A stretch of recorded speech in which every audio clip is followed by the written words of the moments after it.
Hello again. So today we have our last lecture of the semester, and it's going to be all about two of my favorite composers, Frédéric Chopin and Franz Liszt. We'll start with Frédéric Chopin, born in 1810 and died sadly at age 39 of tuberculosis in 1849. And it's kind of interesting to me when we get to this part of the semester that we finally get to a composer who lived late enough to have been photographed. So this is one of only two photographs of Chopin, the one that's in your book. And this one was taken the year that he died. Chopin is, as the book says, the only great composer who wrote almost exclusively for the piano. Chopin never wrote a symphony or a string quartet or an opera.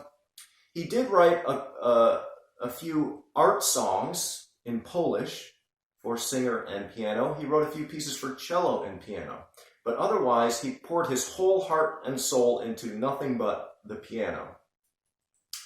A couple of his piano works are for piano and orchestra. He wrote a couple of piano concertos, but most of it is solo piano music. And most of that are these character pieces that I've been talking about, brief single movement works with a descriptive title. He did write three piano sonatas, the first of which was really a student work that is hardly ever performed today. The other two are great masterpieces. But other than those three sonatas, his solo piano music are all character pieces. And we're going to talk about some of the different types of character pieces and titles that we associate with, especially with Chopin, but also some other composers as well. Chopin was Polish, French on his father's side, that's why he has a French-sounding name, but was born and grew up in Poland. His father was a teacher of French language in Warsaw. And Chopin had kind of an unusual training in his early years. His music teacher was a guy named Zwini. There's a Polish name for you. Zywny.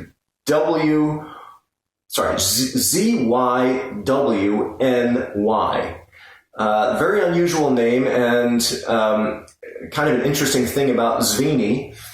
He's the last thing in the encyclopedia. If you go to the Encyclopedia Britannica, I think most editions, and you go to the Z volume and you look all the way at the very end, there you will find Zwini. We don't know a lot about Zwini, but it is thought that he was not actually a pianist himself. And this may account for Chopin's very unconventional and unusual for the time, his very original approach to the instrument, because he didn't learn in the typical way. In those days, if you took piano lessons, you would learn in a very rigid, dogmatic way, and they had some ideas which would definitely be considered wrong and old-fashioned today. So, for example, the prevailing method of the time was that pianists should not move their wrists or their arms very much. They should try and play totally from the fingers. Right? And the way that a teacher might make sure their students are doing this is that they would have them play with a coin on the back of each hand. And if you moved your wrist or your arm and the coin fell off, you would get smacked with a ruler or something like this. They would sometimes put sort of contraptions like a bar affixed to the piano that you would put your hands under as you played to keep you from leaving the keyboard or moving your arms or your wrist freely. Nobody teaches this way anymore, in part because of the influence of Chopin. These days, it's just understood as a pianist that your arms and your wrists have to be free to move. So Chopin never learned those rules, and so he felt free to break them. He might have been sort of semi-self-taught, really, as a pianist. It might have been the case that Zwini taught Chopin more about music and less about the piano. because Chopin kind of found his own way on the piano and really transformed the whole approach to the instrument for generations of composers that came after him. I think you could probably look at the history of the piano and music for the piano and really divide it into sort of like before Chopin and after Chopin, BC and AC. And that's how influential he was. And at the time that some of his music, came out and was published, most pianists in the world couldn't even play it. They thought it was unplayable. They would look at it and say, well, wait a minute, you can't do this. Well, Chopin could do it, and a handful of other people could do it, like Franz Liszt, the next pianist composer we'll talk about. But it took a while for the rest of the world to catch up. So a little bit first about Chopin's sort of personal life, I guess, and then we'll talk about his music. Chopin, although, again, semi-self-taught perhaps at the piano, did have a thorough grounding in composition. He attended the Warsaw Conservatory and was trained very thoroughly there. And when he was in his late teens, he graduated from the conservatory. He went off on a concert tour. While he was away, while he was out of Poland, unfortunately, there was an uprising against Russian domination in Poland. The Russians moved in and occupied much of Poland, and Chopin decided not to return. And so he ended up settling in Paris. He was sort of homesick for Poland his whole life. When he died, by the way, he made a special request that his heart, although the rest of his body is interred in Paris, in the Père Lachaise cemetery, his heart was taken back to Poland and is actually encased in a pillar of a big church in Warsaw. There's like a plaque on the wall, and then here is Chopin's heart back in Poland. Chopin was a fierce Polish nationalist. Now, nationalism is something I've talked about a little bit, and they have a whole section on it toward the end of your reading, page 254, 255. Nationalism was a very important part of 19th century history and of Romanticism.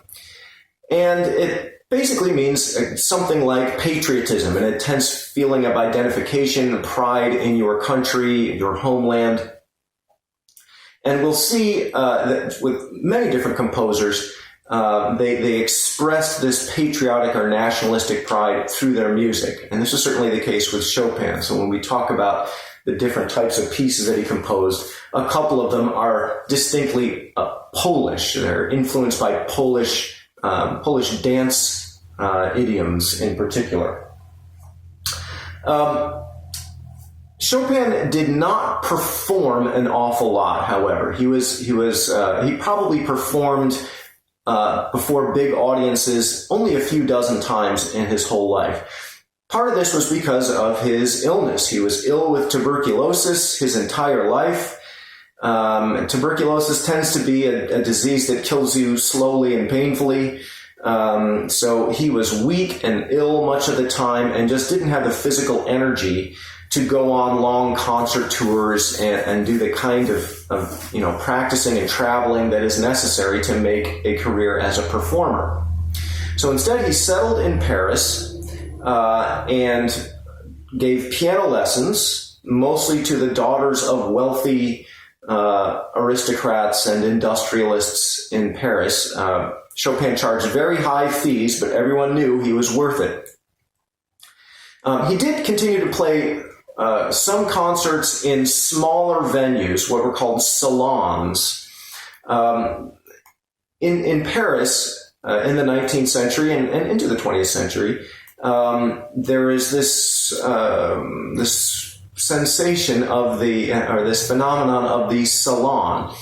Salon is basically sort of like a house party / cultural event that is hosted usually by the very wealthy ladies of Paris.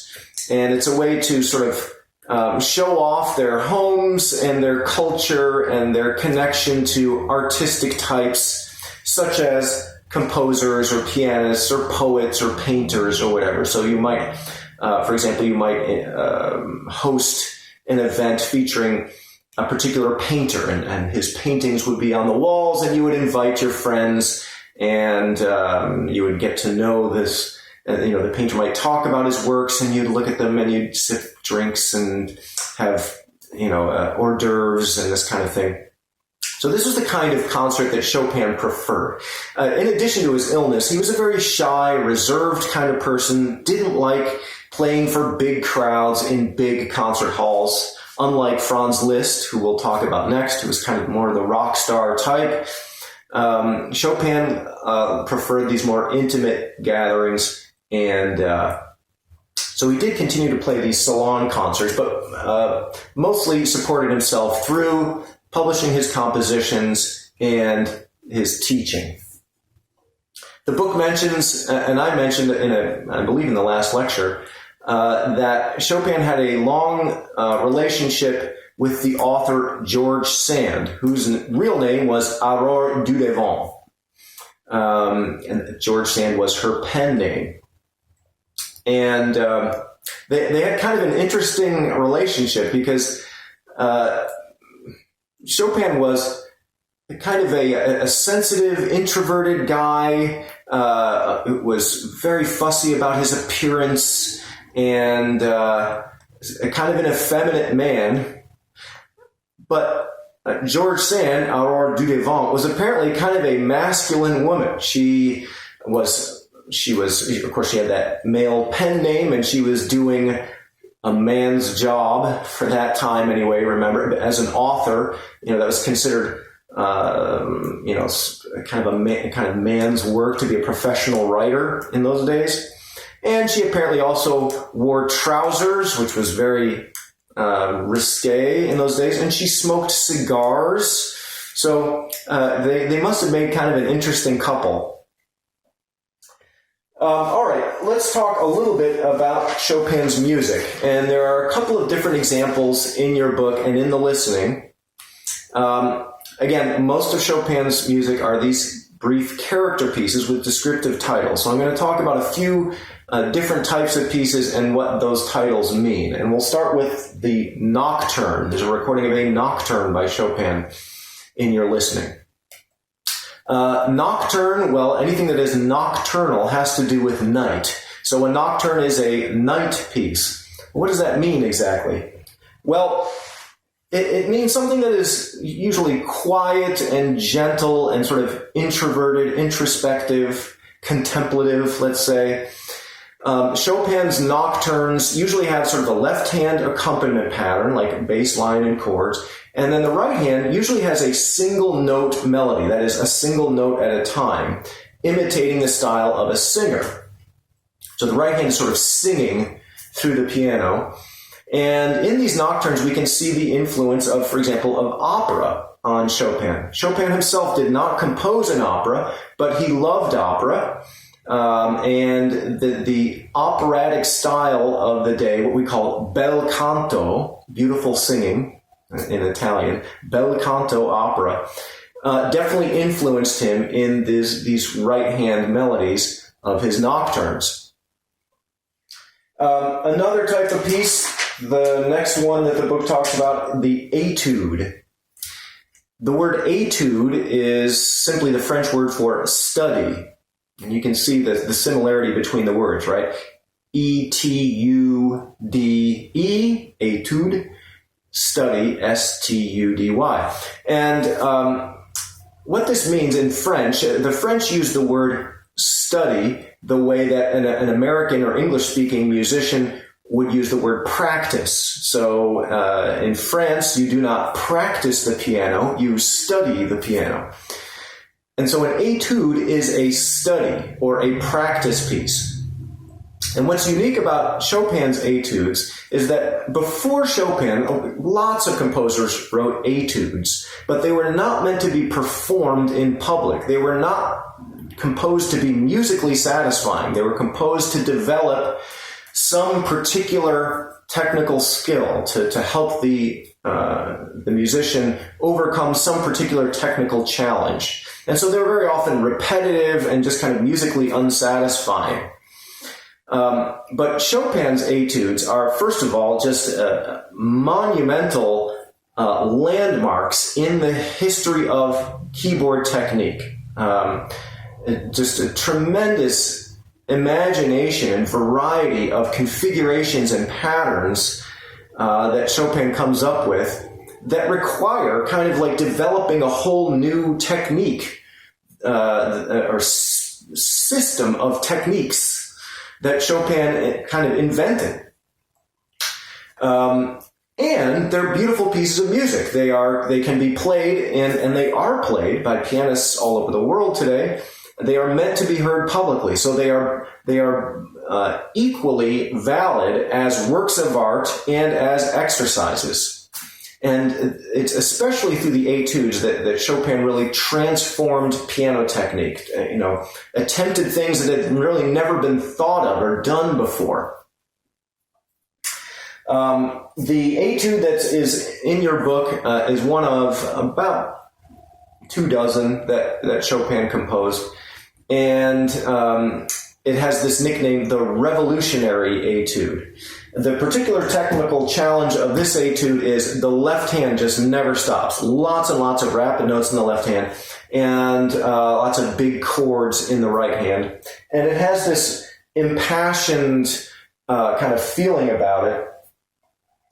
The revolutionary nickname, well, Chopin didn't give it that, but it's thought that this etude might be either a reflection of Chopin's anguish at his homeland, Poland, being kind of taken over in large part by the Russians, as an expression of his sort of his sorrow and his anger at this. It's also perhaps believed that actually the revolution they're talking about are the July 1830 revolutions taking place in the streets of Paris at the time. And Chopin was there in Paris and witnessed that. We're not really sure exactly. Chopin, although he did use these descriptive titles, he didn't go into as much detail as Schumann. Chopin didn't give us little stories or tell us exactly what's going on in the music in the way that Schumann, or for example, Berlioz. Remember Berlioz' Symphonie Fantastique? There's a very specific storyline there that the music is depicting. Chopin didn't go into that level of detail, but he did give us these descriptive titles. So there's that etude. The next piece that the book talks about, the Polonaise. The Polonaise is a distinctively Polish type of dance. It's a sort of a stately, very majestic sounding kind of processional dance. It was a favorite dance in ballrooms in the 19th century. If you read War and Peace by Tolstoy, for example, they're always talking about dancing the Polonaise, or the waltz, which is the most popular dance of the 19th century. Chopin composed lots of waltzes as well. But the Polonaise in particular expresses his Polish nationalism. Chopin was a very proud Polish patriot, homesick for his country really his entire adult life. He never went back after he left Poland in the late 1820s. And this Polonaise is one of his best known works. There's another type of Polish dance that Chopin also composed piano pieces based on, and that is the mazurka. The mazurka is sort of more maybe the peasant dance, the dance of the common folk out in the countryside, whereas the Polonaise is sort of like the dance of the upper classes, the Polish nobility. Lots of other types of pieces by Chopin. In fact, there's one that I'm going to that I'm linking to in the playlist with the title Prelude. Now, this Chopin Prelude is not found. The listening guide is not found in this chapter, but it is in chapter 1. So I'm going to make mention of this because I want to make sure that you guys listen to it. It could be in your listening questions. back in chapter 1, in the Elements of Music, in the section on harmony, they give as an example of interesting, colorful harmony a Chopin Prelude. And in fact, the person performing the prelude in the recording is the author of this book, Roger Kamian. Let's see if I can find this thing. Well, it's in here somewhere.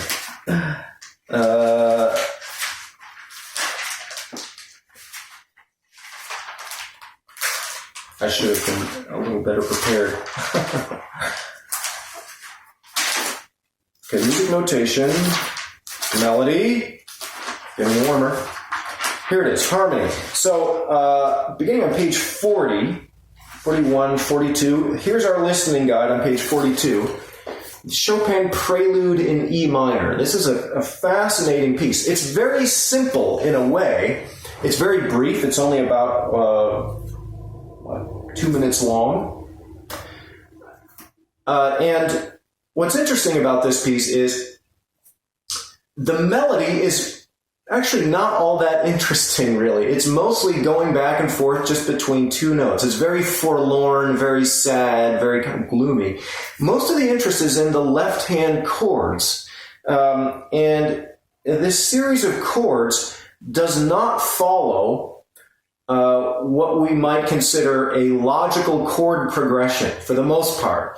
It's sort of more stream of consciousness somehow. It's very unconventional use of harmony. And this is one of the things that that Chopin is known for, in addition to being, the guy that revolutionized the approach to the piano.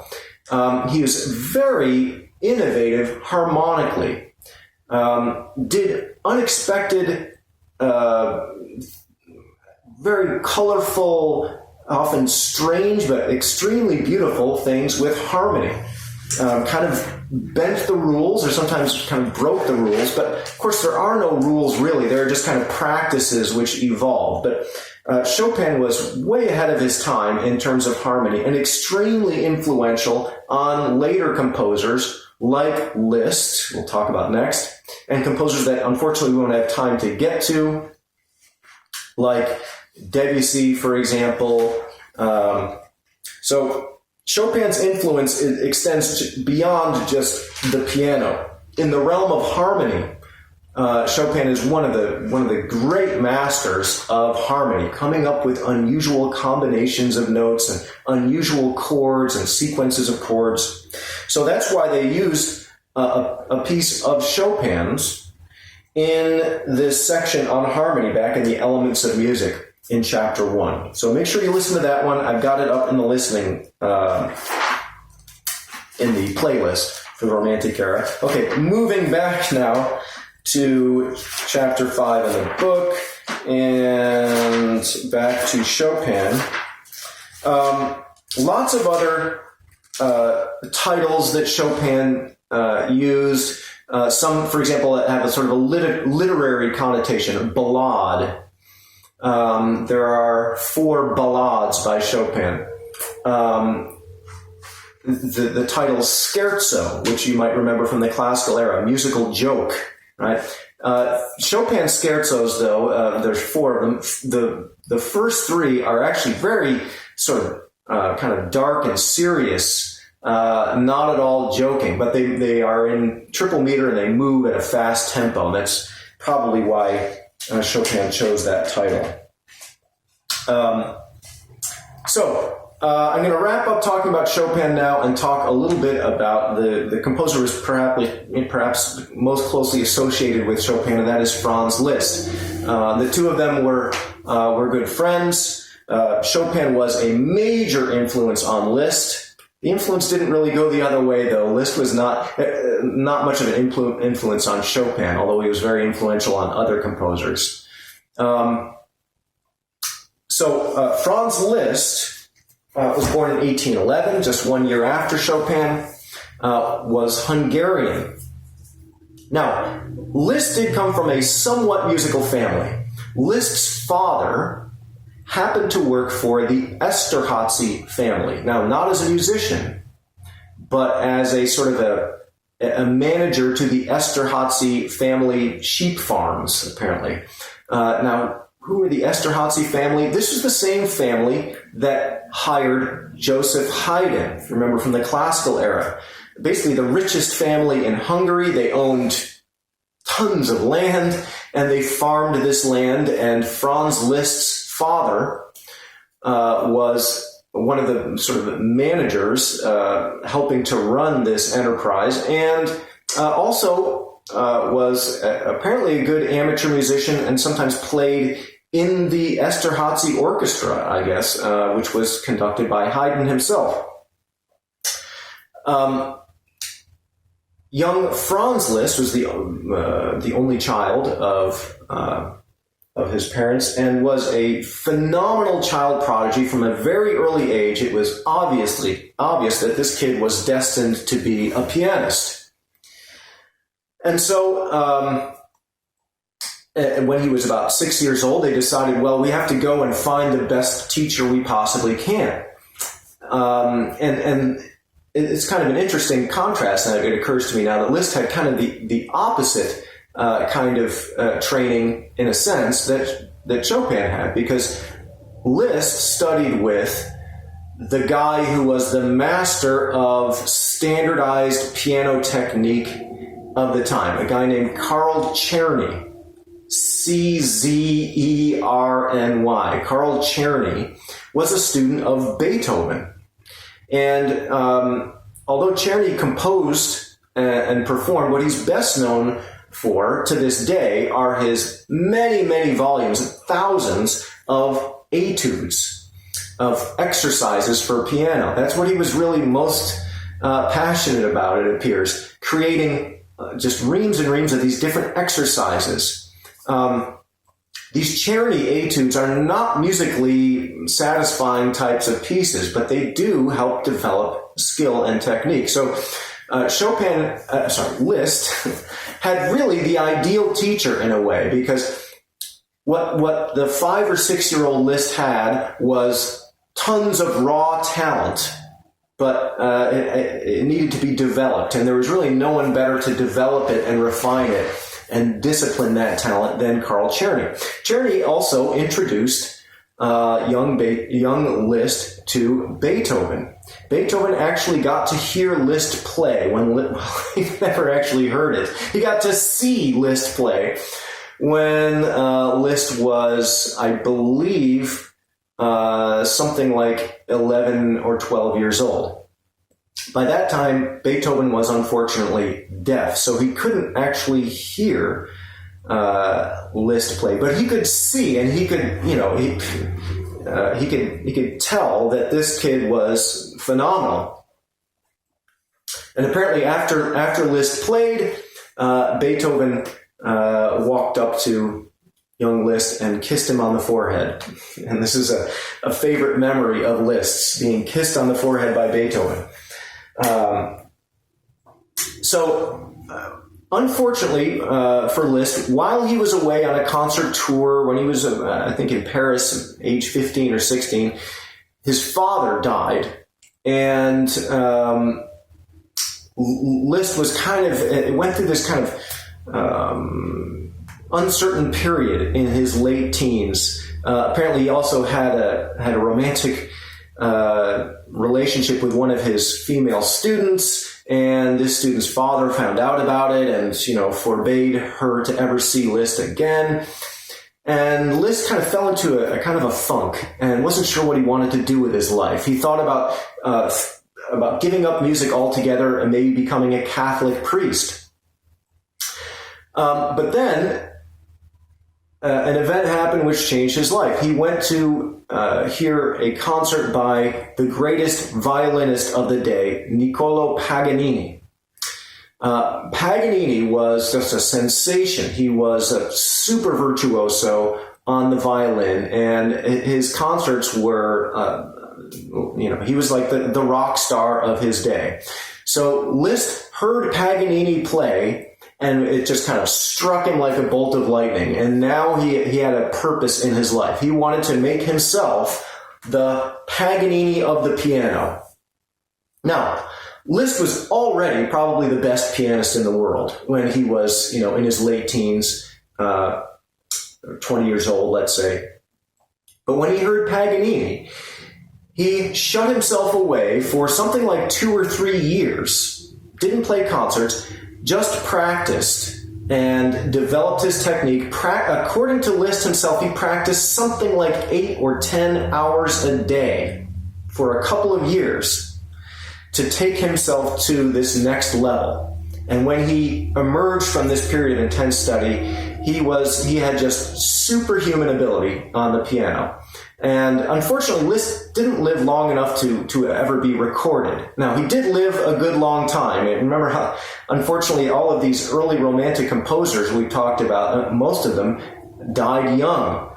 Liszt lived all the way until 1886, so he died at the ripe old age of 75 years old. But unfortunately, that's not long enough to have been recorded.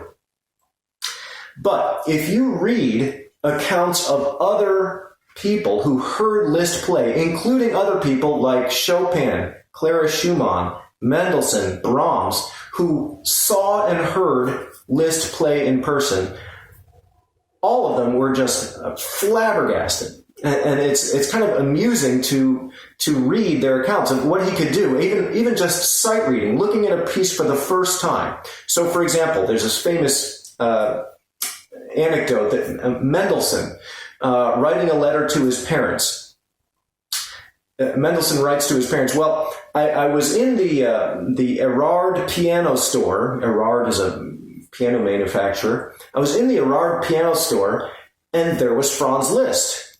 And he saw me and he said, oh, what's that music you've got tucked under your arm? And he said, oh, this is a manuscript of my new piano concerto.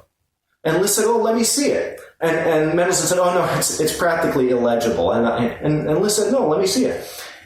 And Mendelssohn, writing to his mother, said, Liszt, put the music on the piano, and proceeded to play it at sight, looking at it for the first time, having never seen it before, practiced it.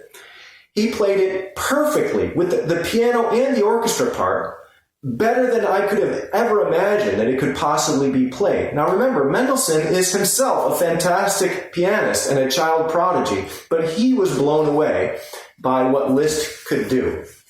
And there are countless stories like this of people just could not believe what Liszt was capable of. So Liszt was kind of the rock star of his day. He toured constantly for decades and made a name for himself as a performer. But when he was, I believe in his late 30s, he decided that he was going to retire from performing and instead focus on composition. He wanted to be taken more seriously as a composer and not just as a performer. So he kind of retired from performing, although he did do some performing after that, and became an important conductor as well. He focused most of his energy on composition. The types of pieces he composed, obviously a lot of piano music. Similar approach to Chopin, that is mostly character pieces. Liszt did write several piano concertos, and one big sonata. There's only one sonata by Franz Liszt, and it's an unconventional, it's really his masterpiece for the piano. It's an unconventional kind of sonata, though, because it doesn't have separate movements. It's a half hour long, but it's all kind of continuous. Liszt also wrote quite a bit of orchestral music. And in this, he is different from Chopin. Remember, Chopin didn't write anything for orchestra, really. I mean, he wrote concertos for piano and orchestra, but in Chopin's concertos, the orchestra part is kind of thin and not very interesting. All of the interest is in the piano part. But Liszt was interested in the orchestra, composed a couple of symphonies, both program symphonies, that is, symphonies that have a storyline and a descriptive title. There is a Faust symphony based on the famous play Faust by Goethe. Remember Goethe, by the way. Goethe is the German equivalent of Shakespeare, the greatest author in the German language. the guy who wrote the words to the Erl King, the song by Schubert that we listened to, the same guy. So Liszt wrote a symphony based on the story of Faust. I don't know if you're familiar with the Faust legend.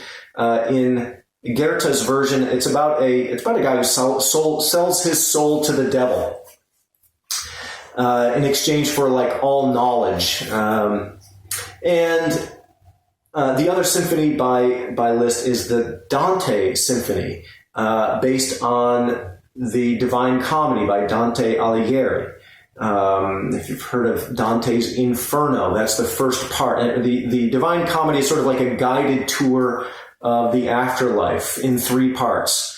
Hell, the Inferno, and then Purgatory, and then Paradise, Heaven. And so it's a 3-movement symphony, 1 movement for each of these locales. So 2 symphonies by Liszt, but also Liszt kind of invented a new genre for orchestra called the symphonic poem. A symphonic poem is a piece for orchestra that's kind of like a character piece for orchestra. It's usually shorter than a symphony, maybe 12, 15, 20 minutes long instead of an hour long. A typical romantic symphony is, could be an hour long. So these are shorter pieces. They're a single movement, and they always have a descriptive title that is usually connected to something from literature or from the other arts. So, for example, one of Liszt's symphonic poems has the title Hamlet, and it's sort of an orchestral retelling of the story of Hamlet. There's no singing in it, there's no acting, whatever. It's just a piece for orchestra, but it's an attempt to sort of to tell the story or create that mood. So Liszt is an innovator in that sense. He created this new genre.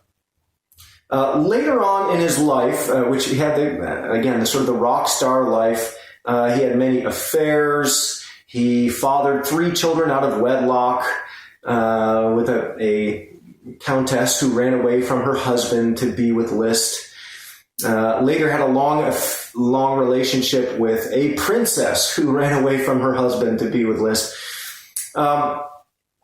Later in his life, now Liszt was always a very devout Catholic, actually, and later in his life, he actually wanted to become a priest. He never did quite become a full-fledged priest, but he did take minor orders in the church and took to wearing like a robe and sort of dressing as a priest, and people called him Father Liszt, and people would make kind of witty observations like, oh, there goes the devil dressed as a priest, because Liszt had this sort of demonic power at the piano, and people, as people said about Paganini, like, oh, he must have sold his soul to the devil to be able to play that well. But Liszt was actually a very decent person in some ways. Now, in other ways, he wasn't a particularly good father to his children, but he was very generous to other musicians. So, for example, he taught piano lessons to very advanced pianists. He sort of gave group piano classes, master classes, and never charged a penny. He supported other musicians who were sort of struggling. He tried to help other musicians, other composers as much as he could. He often played like charity concerts to raise money. So, for example, there was a one year where the Danube River flooded, and there were a lot of people who were left orphaned or homeless, and he initiated this concert series to try and raise money for the victims of the flooding. He raised money to put up a statue of Beethoven in Beethoven's birthplace, Bonn. So he was actually a very generous individual, and his students loved him. He's very influential on the next generation of composers, especially through Wagner. We won't get to Wagner, but Wagner is maybe the most influential composer of the 19th century and happened to marry Liszt's daughter. Wagner and Liszt were close friends, and Eventually, Liszt became Wagner's father-in-law, even though he was only a couple years older than Wagner, 2 years older than Wagner. I think that will about wrap it up. I'm just going to talk a little bit about the piece that is given as an example of Liszt music. This is an etude. It's one of many etudes that Liszt composed. There is a set of 12 etudes by Liszt that are given the name transcendental etudes, that indicate simply like the next level of etude. And this one is the transcendental etude number 10 in F minor, and I have put it on the playlist as performed by my favorite pianist of today, Yevgeny Kissin. So look for that etude and prepare to be blown away as people were by Franz Liszt back in his own time. All right, that wraps it up for this semester. Thank you for taking my class. Hope you enjoyed it. And I hope this kind of just, the way I see this class is just sort of like opening the door. And I hope you will maybe walk through that door and explore some more of this music on your own. I've really only just kind of scratched the surface of the world of music that is out there that you might not have known about. And I hope you continue to explore and find out about some more of this stuff. All right? Good luck on the final exam, and we'll see you later.